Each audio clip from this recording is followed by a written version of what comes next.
questions. Well, obviously, you know that I got to be John Garrison because that's Kim. I've been in Burleson since I was a 7th grader, and known the Church of Christ most of my life. Went to high school in Burleson. I'm a pretty good guy. I think there's one teacher out there that might remember me, and that's about it. I really don't recognize a whole lot of y'all. But you'll learn more about me soon enough.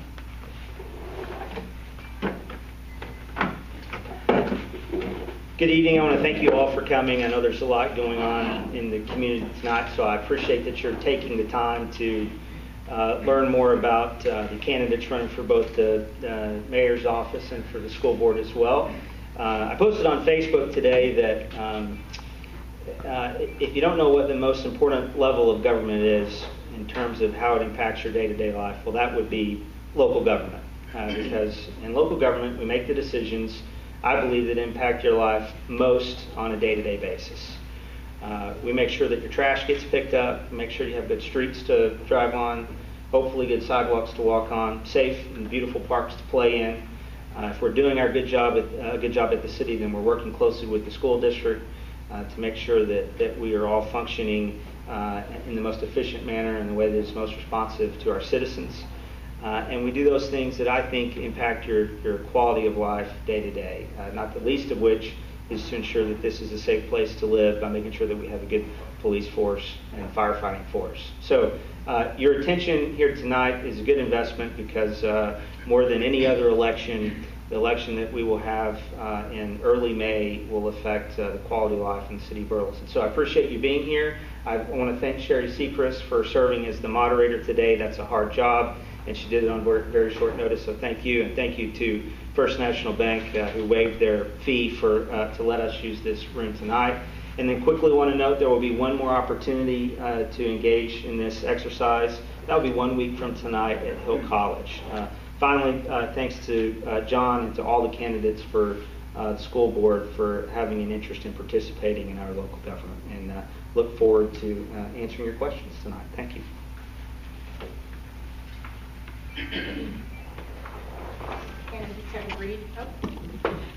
The first question tonight will be is a question submitted by Mayor Ken Shetter, and he will be the first to answer. The question is, do you support a city role in expanding higher education opportunities for Burleson citizens? And if so, what do you see as the city's role?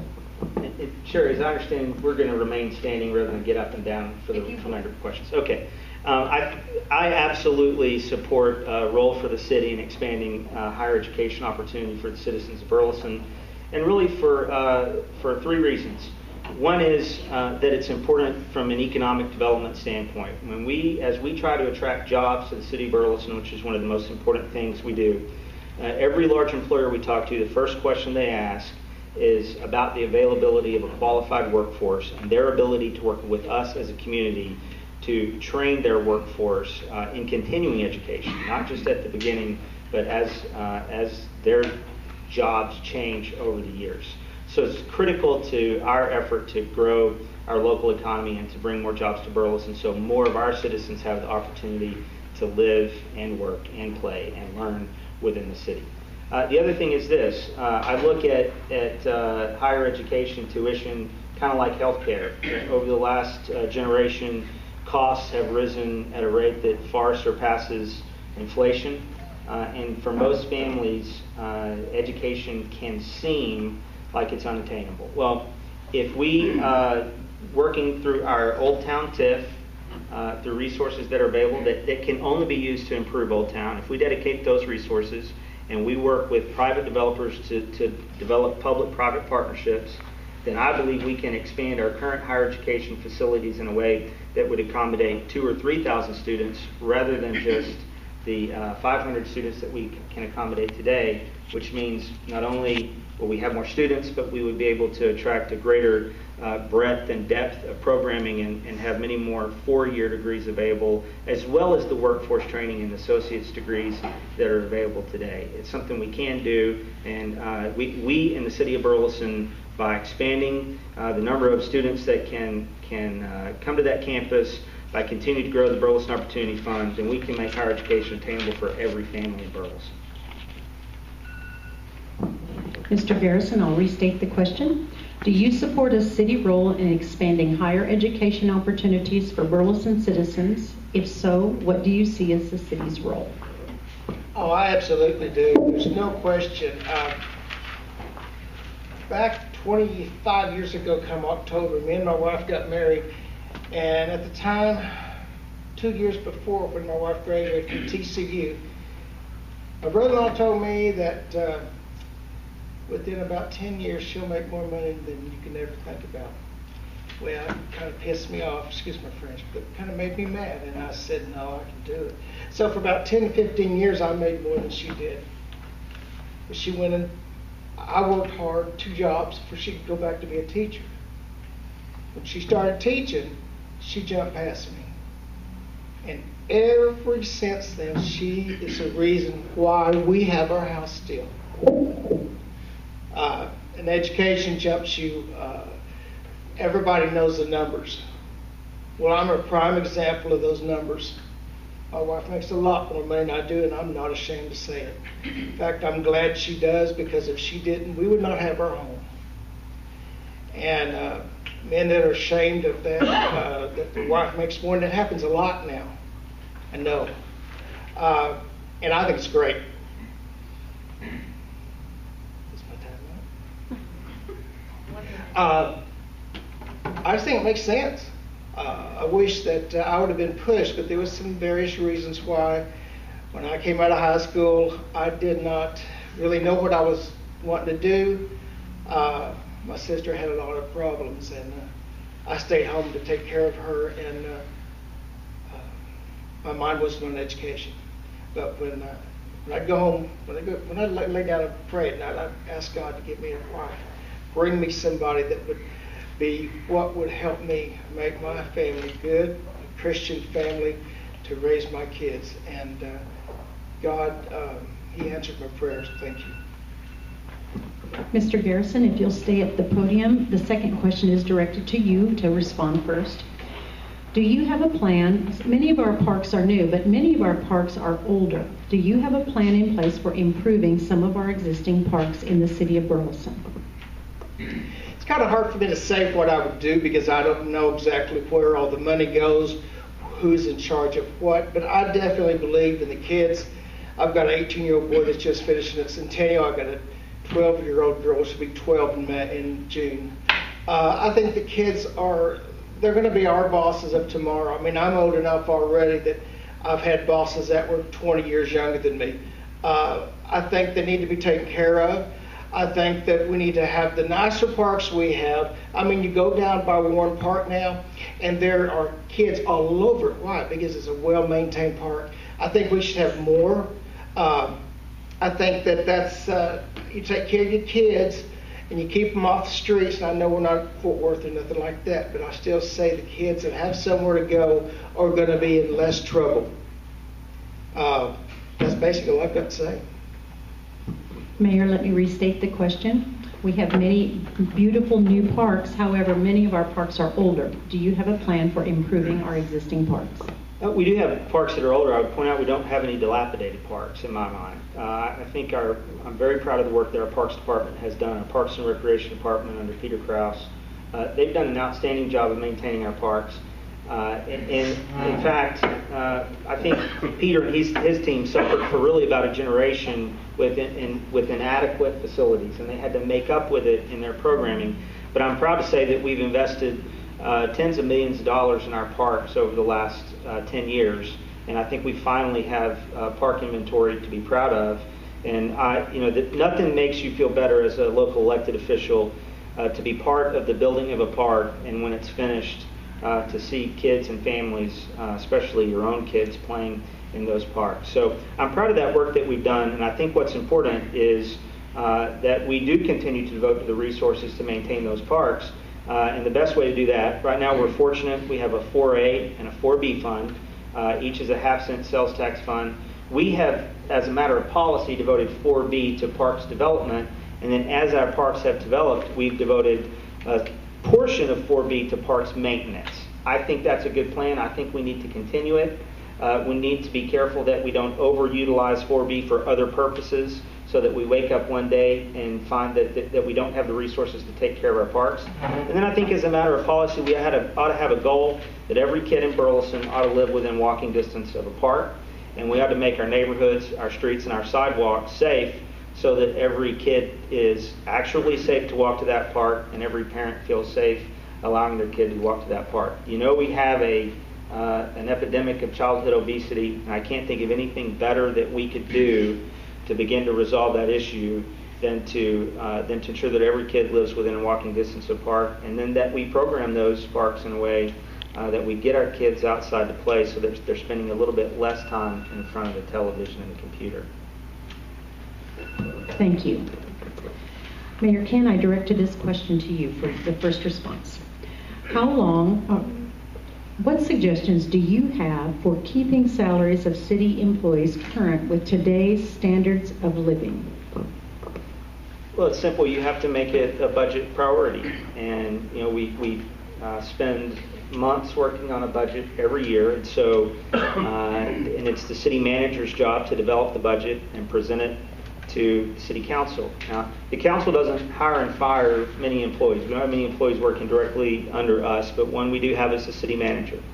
So what our job is to do is to communicate clearly through the budget process to the city manager that taking care of our city employees is among our highest priorities.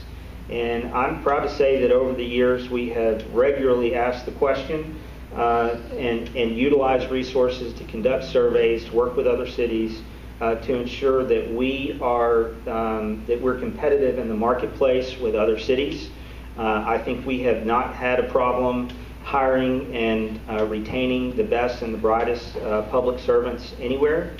And then the other thing you do, you can't just look at salary, but you have to look at the benefits that you provide. So you have to provide solid retirement benefits, so your employees don't spend all their time worried about the sustainability of their future. And you have to provide good health care benefits, which, as you know, is a huge struggle for any employer, and the city is one of the largest employers in the community, so we have certainly struggled, but I think we've worked hard to keep up and provide some good benefits, and it's an ever-expanding challenge, but I think we've done a good job of keeping pace. I know we are competitive within the marketplace of other cities, and even in terms of being competitive with a lot of other private industry. And then finally, what you have to do is you have to be a good place to work. People have to feel comfortable. They have to feel supported. And one of the things that's been really important for us is that we work to empower every one of our employees, so that no matter who you are, no matter where you work in the city, if a citizen comes to you with a problem, you are empowered to help solve that problem instead of just passing the buck to someone else. Mr. Garrison, to restate the question, what suggestions do you have for keeping salaries of city employees current with today's standards of living? Well, as far as I'm concerned, I was in sales for about 20 years, and I was a good salesman, really good. Finally went out of business, and things changed. And I've worked the last 10 years. I've worked physically hard, very hard. In fact, I've mowed about 10 to 15 lawns this week already. I'm tired. I ain't gonna lie to you. I'm very tired right now. But the key to it is I make pretty good money doing that. I don't know, okay? I don't know what these guys make out there. But I know your guys that when it's 22 degrees and a water line bust, there's guys out there working their butts off, freezing. Summertime, you got sunshine, heat. You got these guys working and making sure the roads look good. I think that our city workers should get anywhere from 3 to 5% raise continuously. And that's the policeman, and that is also the fireman. What are you going to have without them? How do you find the funds? I'm not sure, but I'm sure I can sure look for it. Basically, I think that your people that work, I know how they feel. I have both sides of the track. I wore a suit for 15, 20 years, and now the last 10 years I've worked very hard. In fact, I've worked as a janitor. So I know what I'm talking about. I'm not just blowing smoke. It's time to take care of the workers of the city of Burleson. Thank you. Thank you, Mr. Garrison. Mr. Garrison, you will respond first to this next question. You guys have to take turns responding first. Mr. Garrison, do you believe it is important to utilize technology and social media to communicate effectively with the citizens of Burleson? Yeah, because I think both of them really work hand in hand with one another. And as far as the technology, I'm sure y'all the same way. My son, he's 18 and he knows more about the computer than I ever thought of knowing. And I went to ATI myself and graduated with high numbers. It just makes sense to me because, you know, it's all there. If you want to sit down in front of your computer, it's all there. You know, you can find out about the city, you can find out about Dallas, the Cowboys. Anything you want to look at's there. And there's some stuff you probably shouldn't be looking at, but anything you want to look at's there. I think it's a great idea. I think it's unbelievable, to be honest with you. I work in a certain city, and I've seen the computers go from great big to what now you can hold in your hand. It was amazing over the last. That was one thing about. I didn't sell the computers a lot, but it was amazing to see how quickly they evolved. And I think it's also, when it comes to medical, how you've got computers operating on people. You've got, I think computers are part of this world, and they always will be. What do you know? What do you think we'll see in the next 25 years? No telling. Thank you. Mayor Shetter, to restate the question, do you believe it is important to utilize technology and social media to communicate effectively with the citizens of Burleson?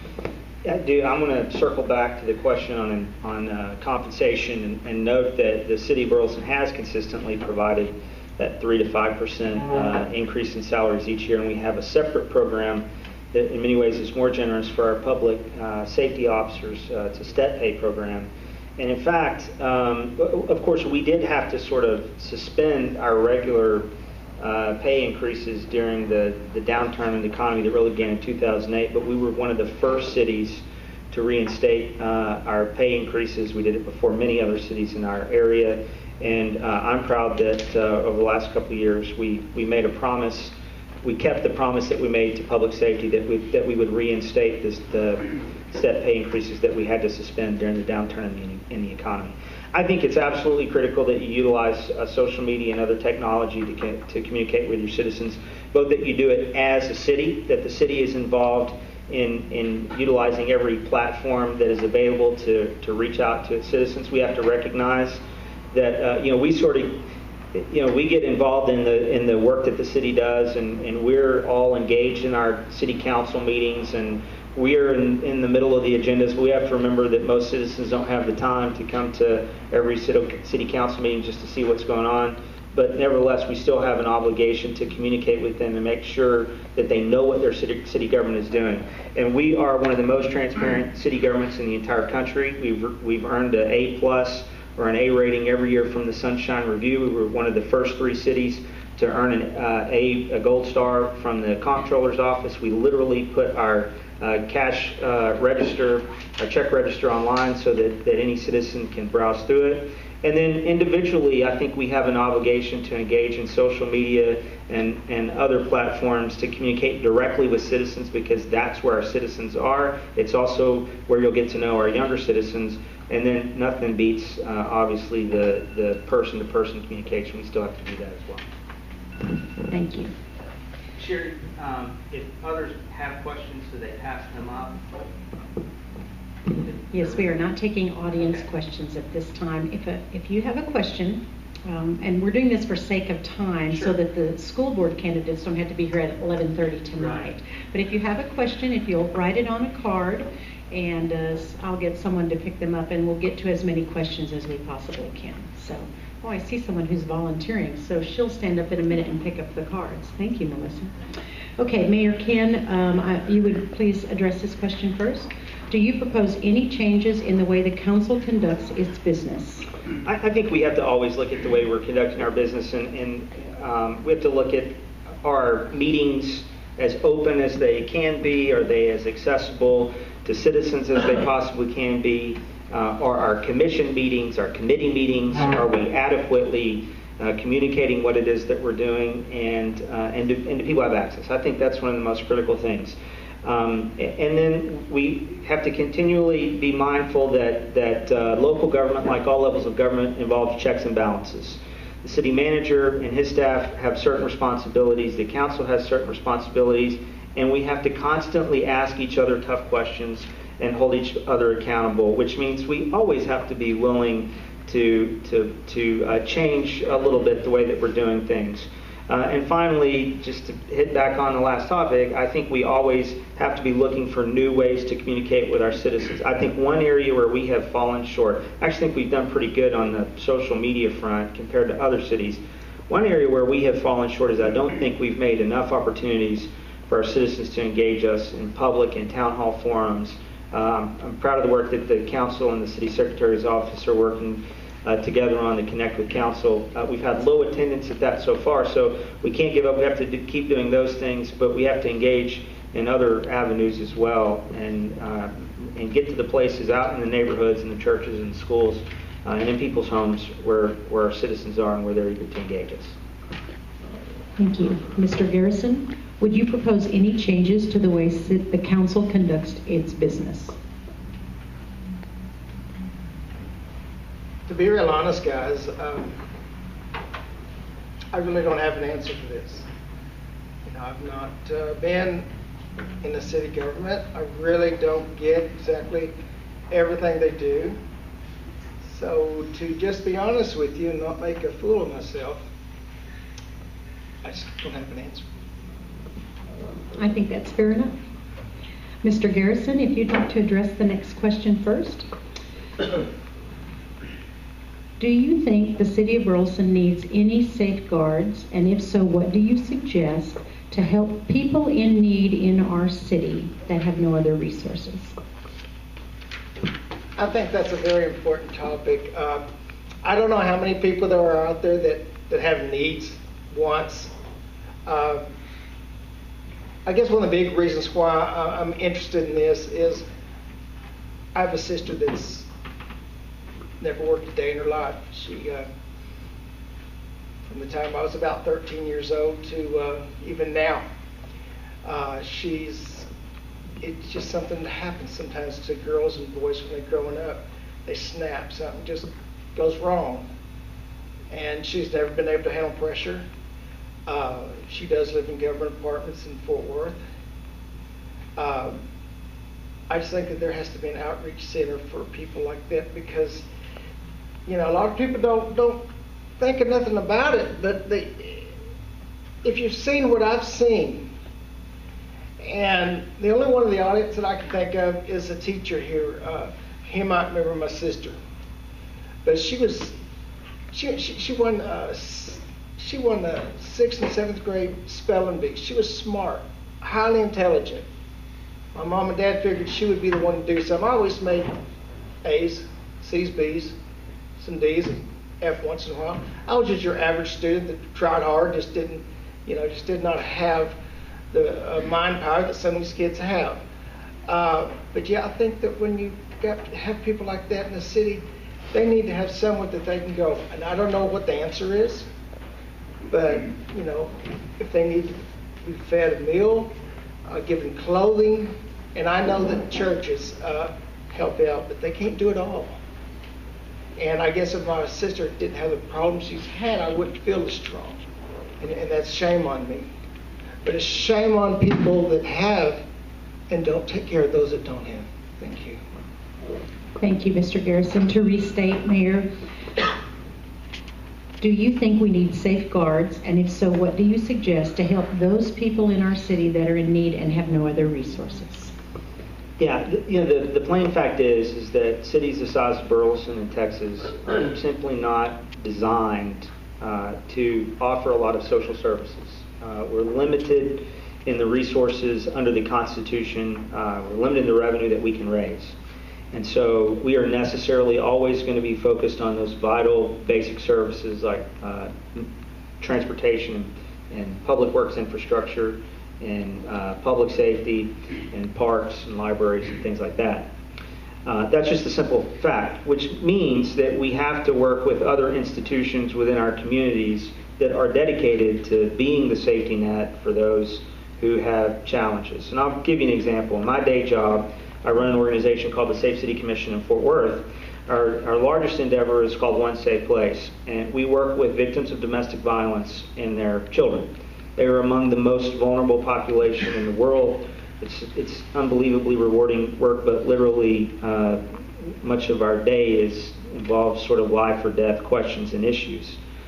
I'm proud of the work we do, and one of the things that's great about what we do is we bring dozens of agencies together to try to fill every gap possible, to provide all the services we can in one place, and we do it in a way that none of our cities could do on their own.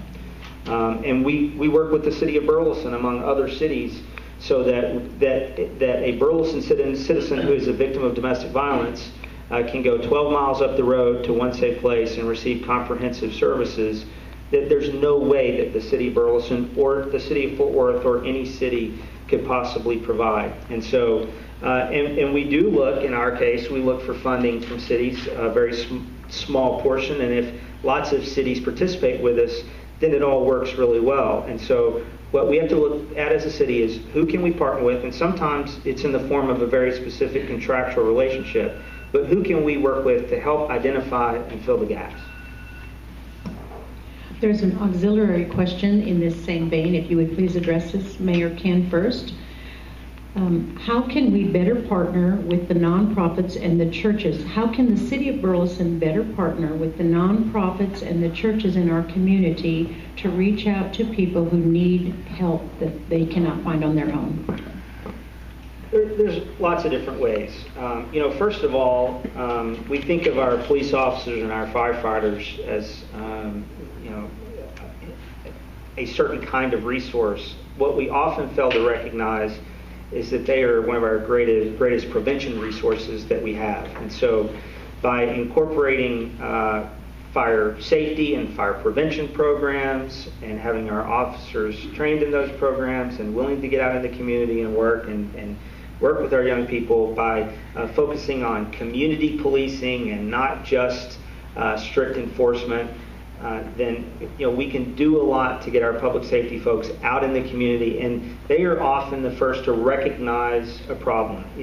We don't have to wait for a crime to be committed to have a police officer getting involved. They are great at recognizing issues in the communities that are budding problems that haven't exploded yet, and there's nothing that keeps us from working of our own volition or working with other agencies to get folks the help that they need instead of waiting till it's time to arrest somebody. So we've been working for a long time to develop those community policing practices, and I'm proud of what we're continuing to do there. The other thing is we should be good at collecting data, at working with state agencies, county agencies, and federal agencies, and other nonprofits to do a better job for all of us of identifying needs, identifying gaps, figuring out who it is that's best focused and has the best capacity to fill those gaps.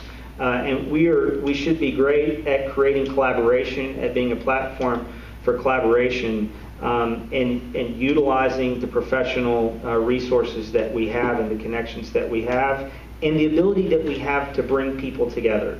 One of the great things about being mayor is I can say, you know what, we need to have a meeting and we need to bring everybody together whose mission involves improving lives for families.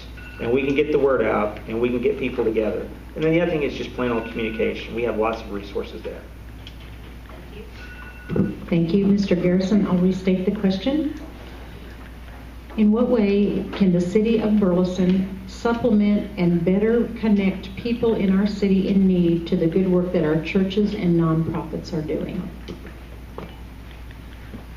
I don't know who misinterpreted the question, but I don't feel like the police had anything to do with that question. I feel like that I belong to one of the biggest churches in this Burleson. Every Thanksgiving we give out, they ask for so much money to be given. Every year our church gives more and more. We gave $275,000 the Sunday before Easter. And we take that money and send it to individual Mexico, all the different places that need our help, churches in Fort Worth. But what I'm trying to get at is I wasn't talking about anything to do with the police or the safety. I'm talking about if our church, and this big, it's probably 1,500 people, but there's a lot of big churches, and you're going to tell me that if we can gather $275,000, that we can't go around and gather from all the churches, just have someone appointed to go and talk to these people. I believe it can be done. Maybe it's not wanting to be done, but I believe it can be done, and there can be more help for those kind of people. Thank you. Thank you, Mr. Garrison. Mr. Garrison, if you would address this question. In terms of the things that involve city government, what do you think are the citizens' primary concerns?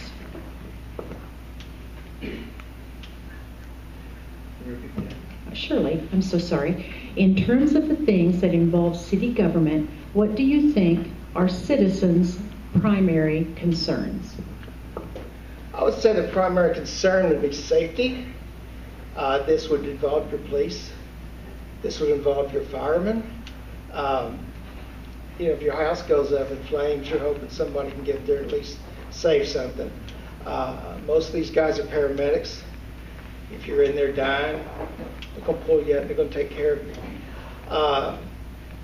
If you have someone knocking on your door in the middle of the night, you're gonna hope you can get a hold of someone to get you some help. And I got a prime example. When me and my wife first got married, we lived in my dad's rent house over there across the street from the Burleson Flowers. And all of a sudden, I don't know what time it was, but it's 2 or 3 in the morning, and somebody was banging on my door and trying to walk in my door. I mean, they were banging big time. I went to the door, opened it up, and the guy come walking in the house. I really didn't know what I was going to do, to be honest with you. You see, I'm not a big old guy. But I did everything I could to push him out the door, and I realized they were having a party and he was drunk. What if it wasn't a party? What if he wasn't drunk and he intended to kill us? I would hope that the police could at least get there in time to try to help us out. I think people need safety. I think they need to be able to sit in their house. Personally, I don't care if I lock my door or not. Now, I've changed my attitude about that since my biggest dog died. She was only 5.5 years old, and it's the weirdest thing. She just died on my little girl's bed. I still have 2 dogs, but I believe if you got big dogs, there's 200 or 300 pound dog they got to deal with before they get to me. I think people should love dogs and have them, and they could be part of their. Well, my time's up, but you know where I'm going. Thank you. To restate the question, in terms of things that involve city government, what do you think are citizens' primary concerns?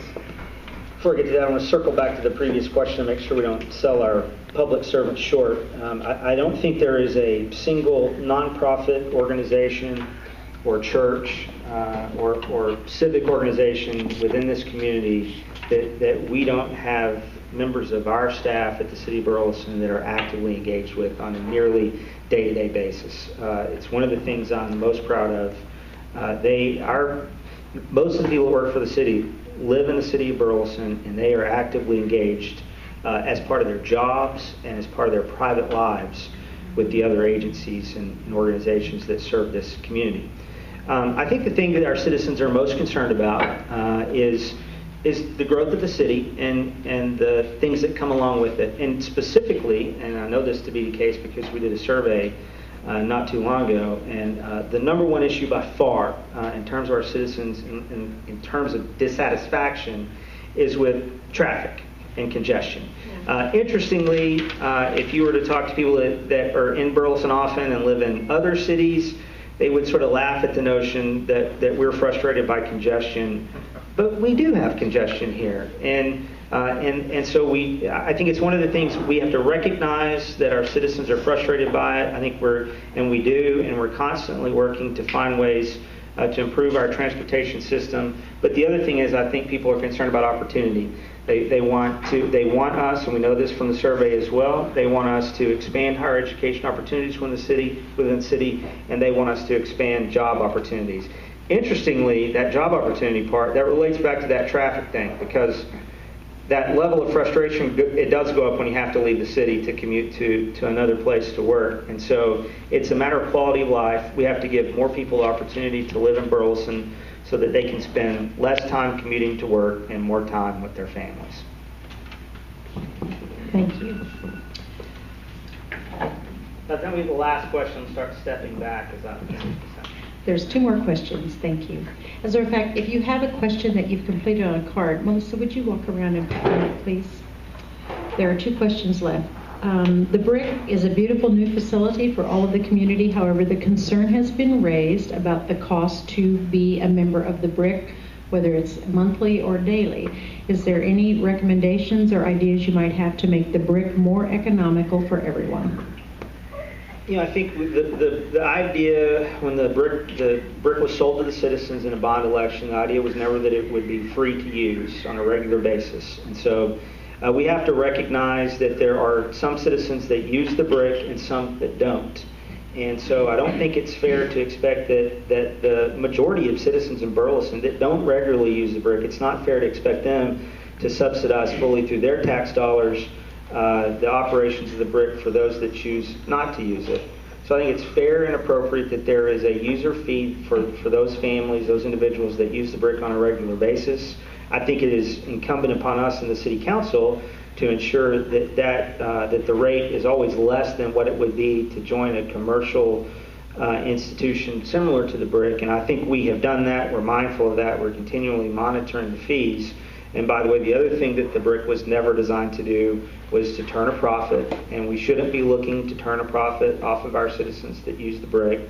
It's wholly appropriate that we use some of our 4B funds to subsidize to some degree the operations of the BRIC, recognizing that it is also a community resource. I do think we need to look at ensuring that there are plenty of opportunities that everyone on occasion does get to use the BRIC. The aqua egg hunt that we had recently and dozens of other activities throughout the years are good examples where any of our citizens or even people that don't live in the city do have the opportunity to come in and utilize the BRIC as a community resource. And so we need to continue to look for opportunities to do that. I know also the BRIC has, they organize incentives for people to come in and use the BRIC either free or reduced as a way to help boost the membership, but it's also an opportunity for people to get to use the BRIC at least on occasion for free. And then we do have great programs during the summer and other school break times. It is at a cost, but where families have the opportunity to give their kids something to do during their off time.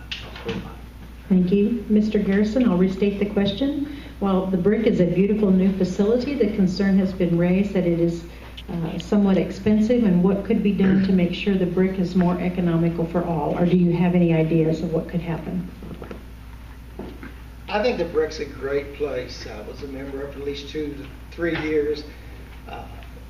In the last year and a half we quit it, but I think the $45 is awesome. I think that's a great deal. My concern is if you're not a member, and I don't know about y'all, but my life's pretty busy, and I don't always have time to run up to the BRIC. So the fee was just to the point that it didn't make sense, So I believe that the fee to go for one day, I think it's wrong. I think you ought to be able to go in there and do what you want to do for $2 to $3 to $4. I think you pay it. Last time I was there, I think $7 or $8 or $9. I can't even remember, but that's too much. What average man has $8 or $9 to give? That's $35, $40, and the whole family goes in there. Does that make sense? No, it doesn't make sense. It might make sense for people that make $100,000 a year better. I'm not one of them people, and there's a lot of people that don't make that kind of money. We need to make it economically common sense for everybody. And you shouldn't have to have a membership to be able to go use it without paying out a bunch of money. It's a community center. it's nonprofit.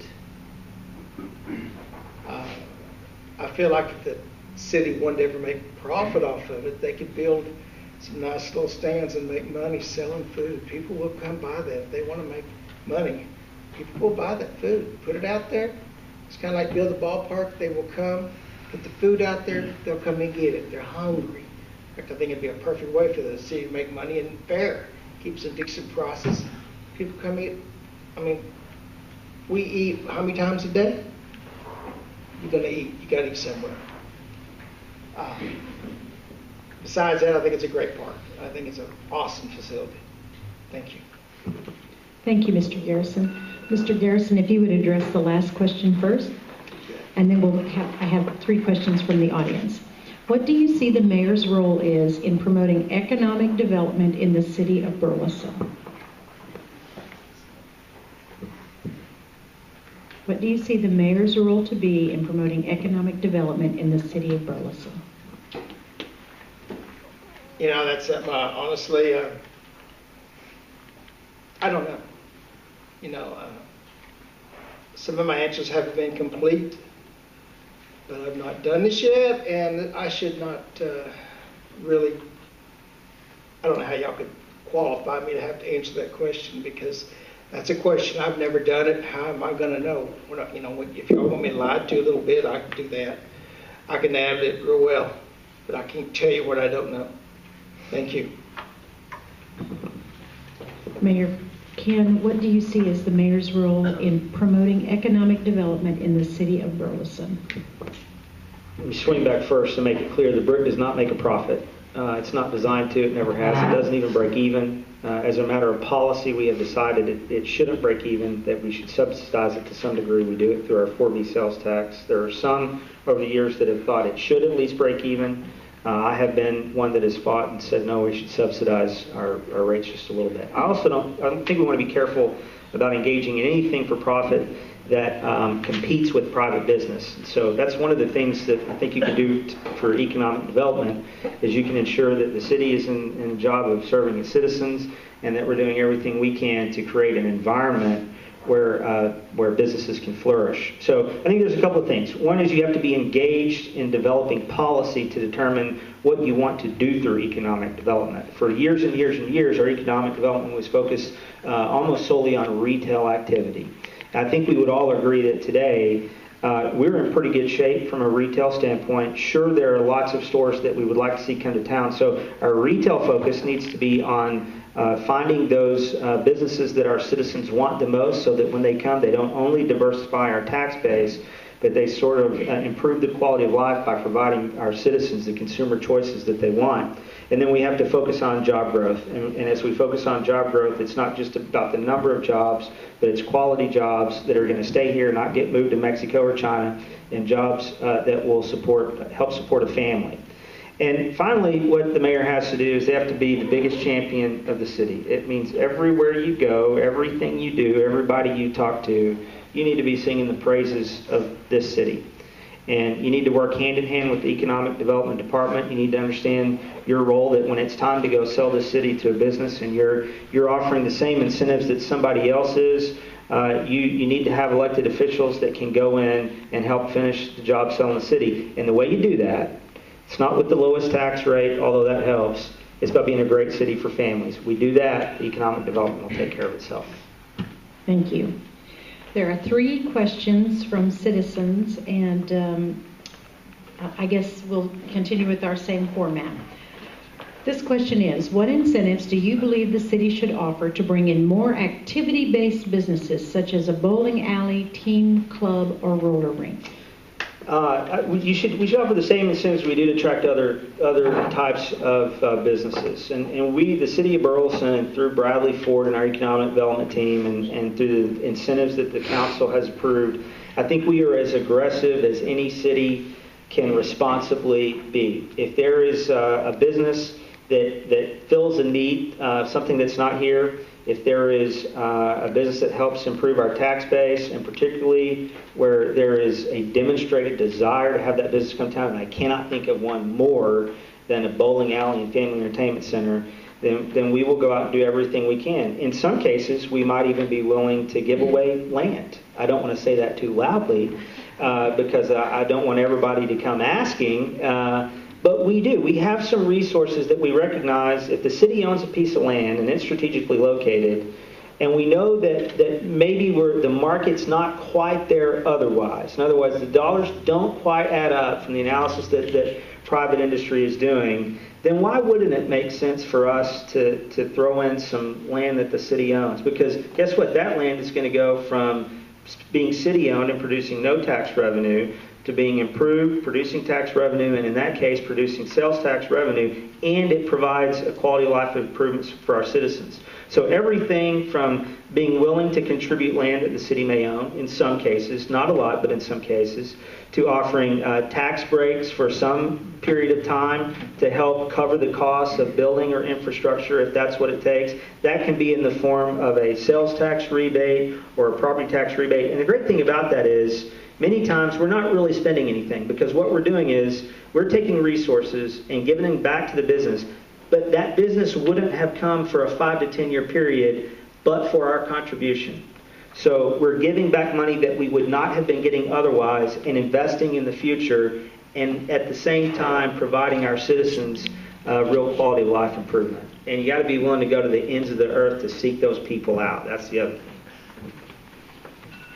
Mr. Garrison, what incentives do you believe the city should offer to bring in more activity-based businesses, such as a bowling alley, teen club, roller rink?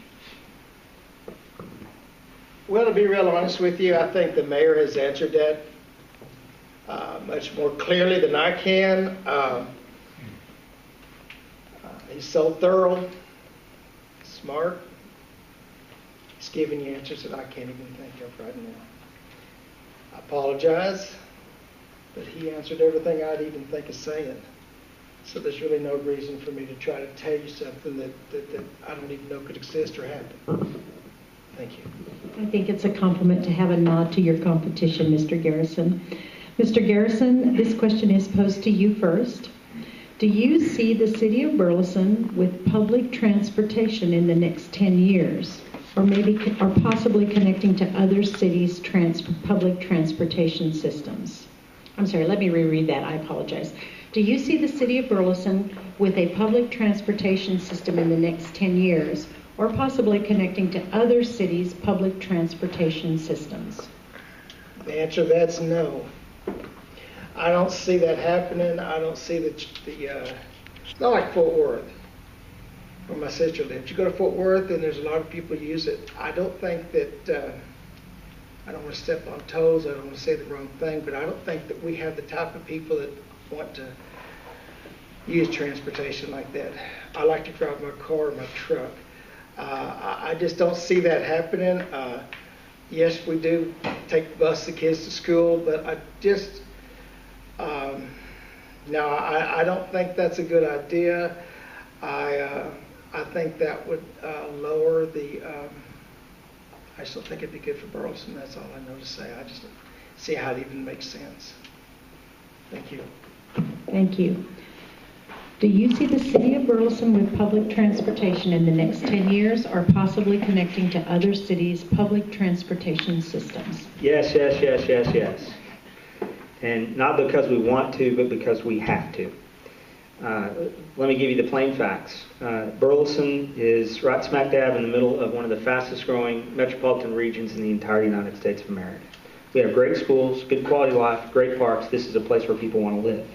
This is a region where jobs are going to continue to grow and people are going to continue to come. And no matter what we do, we're going to do a good job of creating jobs, but no matter what we do, over the next 10 to 15 years, we are going to add far more people than jobs within the city of Burleson. And that's going to be true for the cities of Joshua and Crowley and Cleburne and all of the cities that surround Fort Worth. And so we all have to recognize that we are going to be adding more and more and more commuters to I-35 every day. Now, I get on I-35 and I go 12 to 15 miles, and it takes me anywhere from 30 minutes to an hour to go to work and to get home. And it only gets worse every day. Almost every day, I come to a complete stop at some point on I-35, usually right in front of Hughley Hospital, on the freeway. That doesn't sound like a freeway, does it? So we have to work with the T and the city of Fort Worth and the cities of Joshua and Cleburne to find mobility solutions. We have to find, and it's not that everybody is going to want to get on a train, which I think is what we're going to have. There is a plan, a regional plan, to bring a commuter rail line to the city of Burleson. The city has been planning for it for 10 years. We recognize it's still in the future, but we know you have to plan for it far in advance. And we get other benefits besides reducing the cars on the freeway. We also create, along with others in the region, a more sustainable style of development where you cluster more people in higher dense areas closer to the rail, and also you have mixed uses of businesses and homes and schools where more people can walk to do the things they want to do instead of getting in their car. It's the wave of the future. It's not for everybody, but it is for a segment of our population. Thank you. This is the final question. How do you, I think you're first. Is that right? Yes, okay, I'm kind of confused. Wait till we have 4 school board people. Oh. How do you foresee being active in ensuring our infrastructure grows in ways to stay ahead of our population growth? Well, fortunately, our citizens helped us in that regard because they passed an aggressive but reasonable bond package back in November. So it gives us the ability to invest we've already invested in our public safety infrastructure to improve our communications capabilities. It gives us the ability to invest in improved mobility, not only through improving our street system, but also for improving pedestrian access and bike access so that we're a more walkable city, which again becomes increasingly important as our population continues to rise. And we also have the capability through targeted investments and using debt wisely, we can invest in water and wastewater infrastructure to ensure that as we go, we can accommodate the number of people that move into Burleson.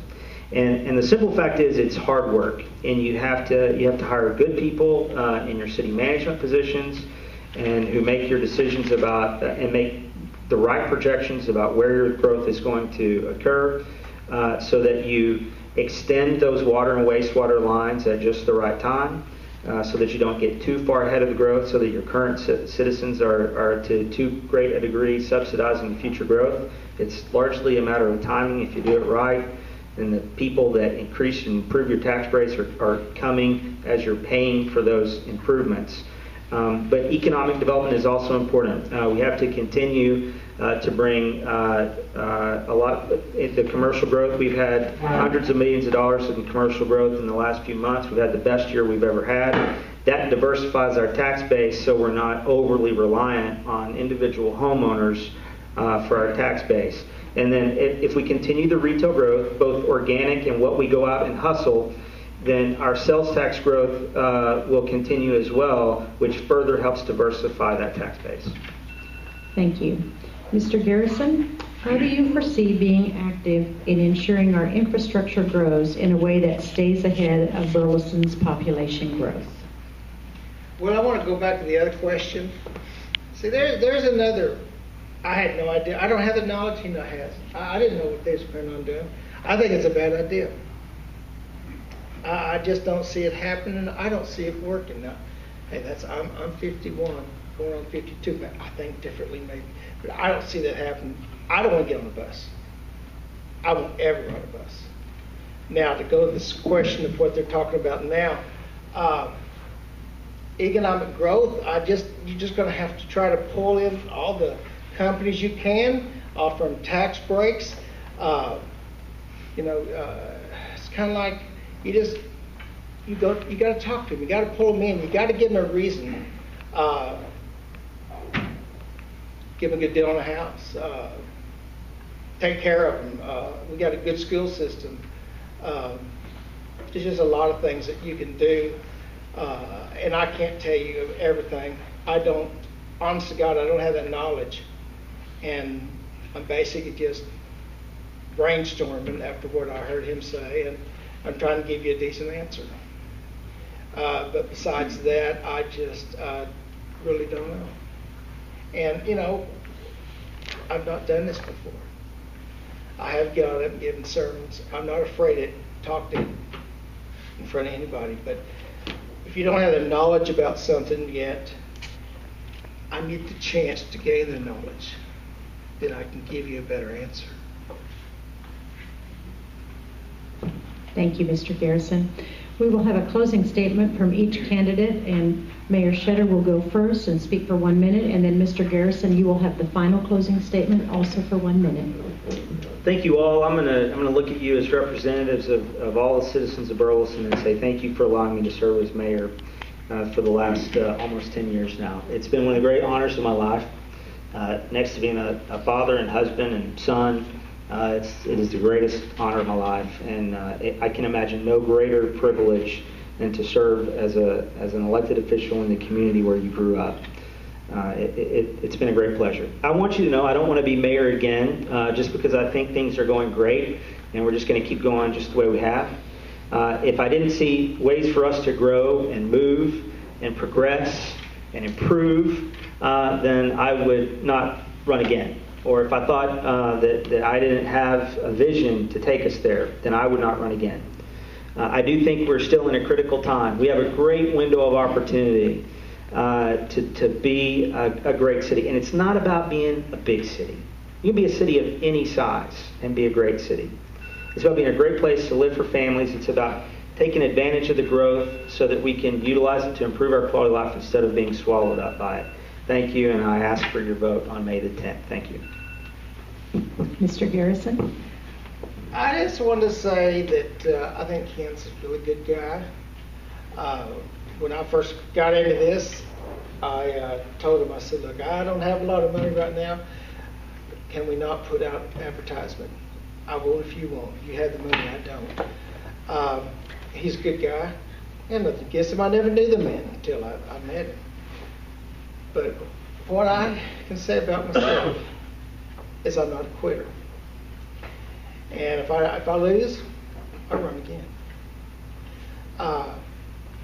I believe that I have something to give. I believe that you got to believe in yourself. And my mother died 2 years ago. And when she died, I decided it was time to do so with my life, more than I have.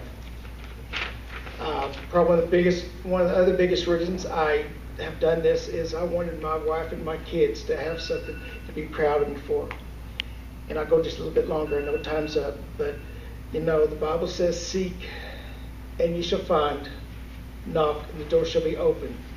Well, I'm seeking your vote, May 10th, and I'm knocking at your door and hoping you open it. Thank you. Thank you. I would like to say on behalf of everyone listening here tonight, thank you both, Mayor Ken, for your service these many years, Mr. Garrison, for your willingness to step up and serve our community. Being in the public eye and serving the public is a very challenging and difficult role. Thank you both for your willingness to be part of making our community a great and better place. I think it's appropriate to ask for applause, and thank you so much.